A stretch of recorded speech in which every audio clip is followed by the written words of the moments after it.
ক্ষমতাসীন যারা আছে বা প্রশাসন আছে তাদের একটি সহায়তা বা সুবিধা পেয়ে থাকেন, এই ধরনের কথা বলেন এবং রাজনৈতিকভাবেও একটি কথা বলেছেন তিনি, যে মহাসচিবকে কথা বলে। আপনার কাছে কি মনে হয় সরকারি দল আওয়ামী লীগকে পুনর্বাসন বা সংগঠিত করার জামিনের প্রসঙ্গ তিনি তুলেন? আমরা দেখেছি যে সাবেক স্পিকার শিরিন শারমিন চৌধুরী জামিন পেয়েছেন, আইভি সাবেক মেয়র তিনি জামিন পেয়েছেন, দীপু। এই বিষয়গুলো আসলে কি বিএনপির পক্ষ থেকে বিষয়টি কি আপনি ব্যাখ্যা করবেন? জি, আপনাকে ধন্যবাদ এবং যারা শুনছেন সবার জন্য শুভেচ্ছা রইল।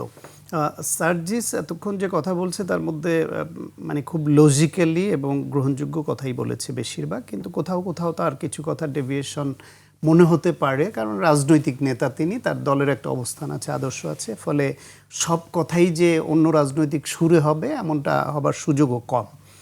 কিন্তু বাংলাদেশে আসলে এই আওয়ামী লীগের এই যে এখনকার ঝটিকা মিছিল বা সংঘর্ষে জড়ানো বা রাজনীতিতে ফিরে আসার যে ঘোষণাটা তারা দিচ্ছে, এইটা বাংলাদেশে আদর্শিক রাজনীতির যে অভাব বিভিন্ন দলে তার একটা ফল, সামগ্রিক ফল।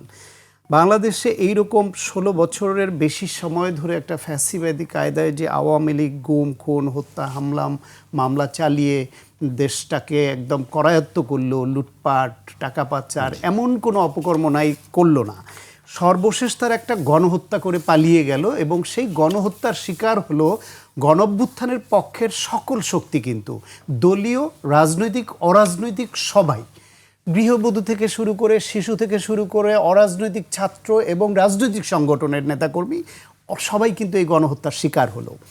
সেই তারা নির্বাচনের সময় এসে আমি তিনটা প্রধান দলের তিনটা উদাহরণ দিই। বিএনপি দেখা গেল যে আওয়ামী লীগ অধ্যুষিত এলাকাগুলোতে বিএনপি অনেক আসনে বেশি জয়লাভ করলো, তার মানে ওইখানে আওয়ামী লীগের অনেক ভোট বিএনপি তাদের বাক্সে আনতে সক্ষম হয়েছে। তাহলে স্থানীয়ভাবে তাদের আন্ডারস্ট্যান্ডিং বা কোনো প্রতিশ্রুতি ছাড়া তো এটা সক্ষম হওয়ার কথা না, যেই অভিযোগটা সার্জিস করেছে। জামায়াত ইসলামের নায়েবে আমির ডাক্তার আবদুল্লাহ মোহাম্মদ তাহের তিনি প্রকাশ্য ভাষণ দিয়ে বললেন যে মুজিব ভাই তো নাই, আগে তো সে প্রথম হলে আমি দ্বিতীয় হইতাম, এখন সে নাই, এখন ওই ভোটটা তো আমি পাই, আমারে দাও, মুজিব ভাই আসলে আবার দেখা যাবে। তার মানে সেই সমঝোতার ইঙ্গিত প্রকাশ্যে ঘোষণা তিনি করলেন, তাদের ভোট প্রার্থনা করলেন। এনসিপির নেতা হান্নান মাসুদ তিনি ভোটের আগেই ভোটের প্রয়োজনে আওয়ামী লীগের স্থানীয় নেতাদের সঙ্গে একাধিক মিটিং করেছেন বলে তার ছবি পর্যন্ত প্রকাশিত হচ্ছে। তার মানে আপনি বলছেন যে সব রাজনৈতিক দলই, দল হিসেবে দলীয় অবস্থান সরাসরি না হলেও ব্যক্তি পর্যায়ে তিনটা প্রধান দলেরই মধ্যেই এদের ভোট পাবার আকাঙ্ক্ষা বা কোথাও কোথাও সমঝোতার যে চেষ্টা, এটা কিন্তু ছিল, যেটা খুব দুঃখজনক এবং নীতি বিবর্জিত একটি কাজ হয়েছে। এরপরে আসেন এখন যে বিভিন্ন জায়গায় এই থেকে যে ঝটিকা মিছিল আওয়ামী লীগের ঝটিকা মিছিলগুলো সেই ক্ষুব্ধ কর্মীরা বা অত্যাচারিত নিপীড়িত কর্মীরাই হোক আর বিএনপির আদর্শিক কর্মীরা নেতারাই হোক, যেভাবেই হোক, বেশিরভাগ ক্ষেত্রে কিন্তু এই আওয়ামী লীগের ঝটিকা মিছিলকে বাধা দেওয়া, তাদের ধরে পুলিশের হাতে তুলে দেওয়া, এই কাজটা মোস্টলি বিএনপি, ছাত্রদল, যুবদল, স্বেচ্ছাসেবক দল তারা করছে। পাশাপাশি এনসিপির ছাত্র সংগঠন বা তারা করছে কোথাও, কিন্তু তাদের সক্ষমতাও কম। সারা দেশে তো এনসিপির এরকম শক্ত সাংগঠনিক ভিত্তি নাই যেটা বিএনপি এবং জামায়াত ইসলামের আছে, কিন্তু জামায়াত ইসলামের কোনো এক্সিস্টেন্সই নাই। পাশাপাশি আবার সব জায়গায় যে মানে সমঝোতার ভিত্তিতে বা সিগন্যালের ভিত্তিতে যে ঝটিকা মিছিল হয়, এই রাজনীতি তো বহু বছর আমরা দেখেছি। আওয়ামী লীগের আমলে আওয়ামী লীগের কোনো নেতার সিগন্যাল পেয়ে অন্য দলের নেতারা হঠাৎ একটা ঝটিকা মিছিল করে এই ব্যানার নিয়ে ছবি তুলে তারপর চলে যেত, পুলিশ আস্তে আস্তে চলে যেত, ওই ছবি ফেসবুকে অনলাইনে এখানে দিত, তাদের রাজনীতি টিকানোর রাজনীতি।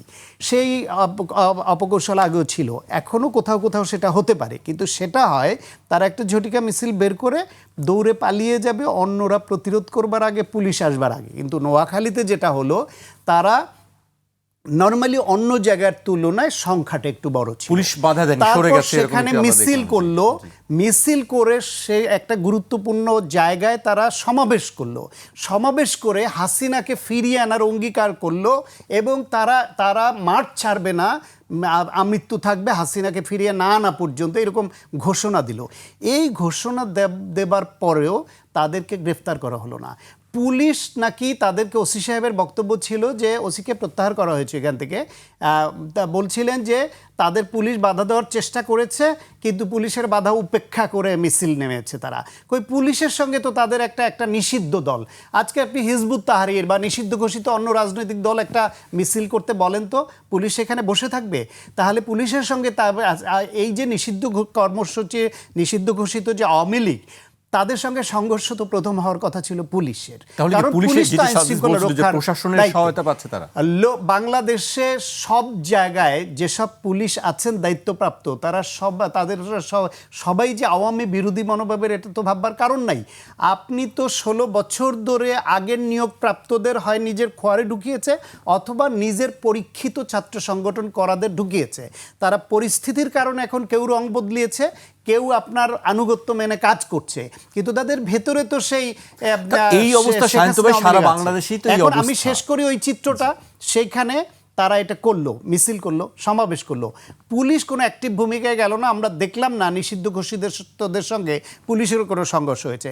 তারপর একদিন চলে গেছে, একদিনের মধ্যে চিহ্নিত নেতা যারা ইউনিয়নের চেয়ারম্যান ছিল, এই সব নেতারা, আওয়ামী লীগের নেতারা এই ঘোষণা দিল, তারা আবার বাসায় থাকে, তারা আবার তাদের অফিসে বসে আবার মিটিং করার উদ্যোগ নেয়, আবার মিছিল করবার। তাদের একজনকে গ্রেফতার করা হলো না কেন? এর মধ্যে গ্রেফতার করা হলে দ্বিতীয় দিনের যে সংঘর্ষ সেটা হয়তো এড়ানো যেত। দ্বিতীয় দিনের সংঘর্ষ হলো, সেই সংঘর্ষটা হলো কিন্তু বিএনপির সঙ্গে ওই আওয়ামী লীগের। সেখানে তো জামাত, এনসিপি বা অন্য সংগঠনে এগিয়ে যেতে পারতো একযোগে দাঁড়ালে। এই যে বিএনপির যে নেতা এখন সংকটাপন্ন অবস্থায় হৃদয় হসপিটালে আছে, ছাত্রদলের 6টা মোটর সাইকেল ভাঙচুর এবং পোড়ানোর ঘটনা ঘটতে পারে, এই দুঃসাহস কি দেখাতে পারতো এই আওয়ামী লীগ? এখন সার্জিস যেই প্রস্তাবটা দিয়েছে, আমরা দুইজন আপনার অনুষ্ঠানের আগেও একসঙ্গে আলাপ করছিলাম যে গণতন্ত্রর স্বার্থে, মানুষের অধিকারের স্বার্থে, নিজের দলের এক্সপ্যান্ড করা এবং স্বার্থ রক্ষার স্বার্থে দ্বন্দ্ব থাকবে, ঝগড়া হবে, নানান রকম যুক্তিতর্ক হবে, এমনকি কোথাও কোথাও অনাকাঙ্ক্ষিত হলো নিজেদের মধ্যে দ্বন্দ্ব একটু বেশিও হয়ে ওঠে রাজনৈতিকভাবে। সেটা হোক বিএনপির মধ্যে, জামাতের মধ্যে, এনসিপির মধ্যে। কিন্তু নিষিদ্ধ ঘোষিত একটা ফ্যাসিবাদ গোষ্ঠী যারা গণহত্যা করে পালিয়ে গেছে, তাদের প্রশ্নে এরা তো এক হতে পারতো। আমি ছোট্ট একটা গল্প বলি যে একটা ক্ষেতের মধ্যে দুই ছোট্ট ছেলে, আপন দুই ভাই, তারা মারামারি করছে, চুলাচুলি করে নড়াচড়া করছে, তাতে ক্ষেতের ফসল একটু নষ্ট হচ্ছে। তো ক্ষেতের মালিক যে সে দেখে ওই দুইটারে ছাড়াইয়া নিয়ে দুইটারে দুইটা চল লাগাইছে। চল লাগাইয়া বলে যে হেই, মারামারি করিস আর ক্ষেতের ফসল নষ্ট করিস। তারপরে দুই ভাই দুইজনকে ছেড়ে একে অপরের দিকে তাকিয়ে বলে ভাই, ও বলে ভাই আমরা মারামারি পরেও করতে পারবো, এই বেটা আমাদের মারলো কেন, ওরে ধর। তারপর ওই মালিকরেই দৌড়ানি দেয়। এইখানে জামায়াত ইসলাম, এনসিপি, বিএনপি বা গণঅভ্যুত্থানের অন্য শক্তি যারা, তারা নিজেদের রাজনৈতিক দ্বন্দ্ব নিজেরা করুক, প্রতিযোগিতা করুক, এগিয়ে যাওয়ার চেষ্টা করুক, একে অপরকে কিভাবে ঘায়েল করবে সেই প্রতিযোগিতায় নামুক, সেটা তাদের ব্যাপার। কিন্তু যখন ফ্যাসিবাদ গোষ্ঠী যেখানে দাঁড়াবে, সেইখানে যেন গণঅভ্যুত্থানের শক্তিরা এই কথাটা বলতে পারে যে ভাই আমাদের মারামারি আমরা পরেও করতে পারবো, ফ্যাসিবাদ দর, ফ্যাসিবাদ তারা। এই কাজটি এরা করতে পারছে না। নেতৃত্বের পর্যায়ে টপ লেভেল থেকে এই বিষয়ে সার্জিস যেহেতু কেন্দ্রীয় নেতা, আমার ওর কাছে আহ্বান থাকবে যে তারা পার্টি লেভেলে কথা বলুক, যে ফ্যাসিবাদকে এইভাবে ফিরে আসা বা তারা এইভাবে অধ্যত্ব দেখাবে, তাদের কোনো অনুশোচনা নেই, কোনো ক্ষমা চাওয়া নেই। যারা বিচারের আওতায় আসার কথা তারা বুক ফুলিয়ে চলবে, আবার এদের গায়ে হাত তুলবে, সেটা আবার এনজয় করবে যে আজকে বিএনপি মার খেয়েছে বলে জামাত বা এনসিপি সেটা নিয়ে উৎফুল্ল হবে, কালকে জামাত মার খেবে বিএনপি উৎফুল্ল হবে, এনসিপি উৎফুল্ল হবে। এটা যে এই দেশে হতে দেওয়া যাবে না।